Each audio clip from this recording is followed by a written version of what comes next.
Last year I got to preach at Pentecost as well, and I preached from the heart, putting to the side a sermon that I had written, and I thought, well, at least I'll get to use that sermon another year. I'm afraid that sermon's not going to help me this year either, because it's a rather different year for Pentecost, isn't it? And not just because we're not getting to hear the bubble machine going in children's church, or wondering what Nick and some of the rest of us are wearing for Pentecost. I've already put on my Palestinian waistcoat. We're hearing a story about the disciples coming together in an upper room when we are alone in our households, though some of us might be in upper rooms right now. We're hearing a story of a miracle of speaking and being understood in a time of Zoom meetings and wobbly connections. A story of crowds gathered together with no thought of physical distancing. The breath of God when some are struggling to breathe, whether from coronavirus or, as in my home country, because a police officer is kneeling on their neck.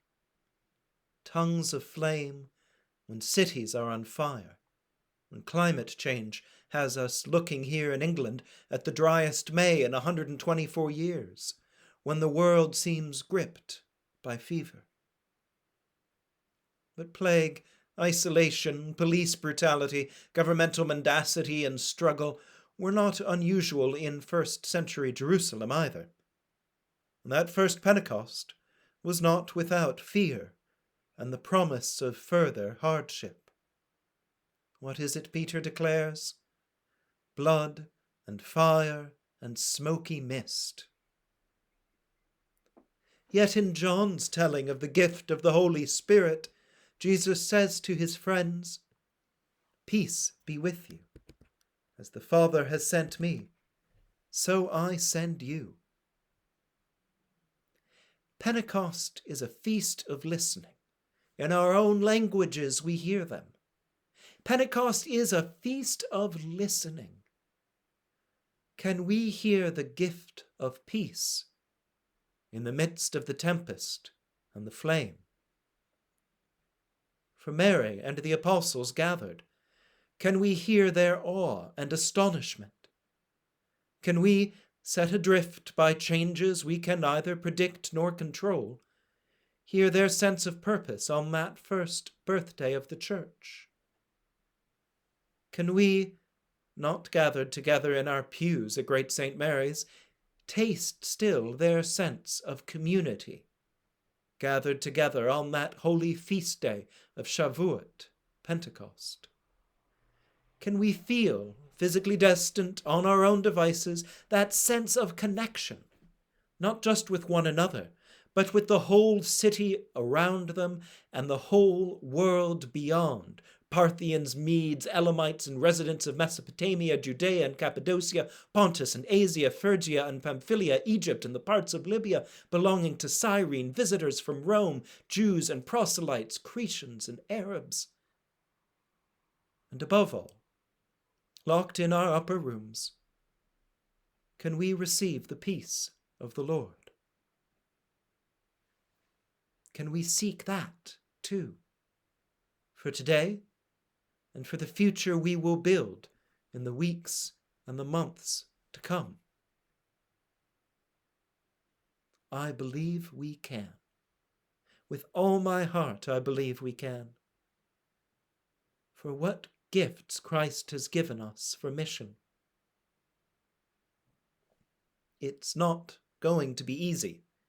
We are seeing in new ways what the costs of deceit, greed, selfishness, and inequality are, and how those sins affect our well-being as individuals and as a community, the burden borne disproportionately by the poor, the frail, and the marginalized. But what gifts of the Spirit, therefore, might we now have been given by God to forgive and to forge and to faithfully build up? What visions do we see? What dreams do we have for this world? I love that we have two Pentecost readings with two very different stories of the apostles receiving the Holy Spirit, because it's too big a story to tell in just one way. And the combination of those two stories gives us an amazing series of verbs of what we are supposed to do when we receive the Holy Spirit. It's a powerful list of verbs. They're ones we can do right now, in lockdown, each in our own homes. Here are my top 4. Receive, forgive, dream, call upon the name of the Lord. Let's have that again. Receive, forgive, dream, call on the name of the Lord. For you are beloved of God, and at your baptism you received the Holy Spirit. On this day of Pentecost, in this moment, just as Mary and the other disciples did nearly 2,000 years ago, so the Holy Spirit continually inspires us to do. Receive, forgive, dream, call on the name of the Lord. In prayer, in stillness, in action, in the small moments of each day. Receive, forgive, dream, and call on the name of the Lord. Amen.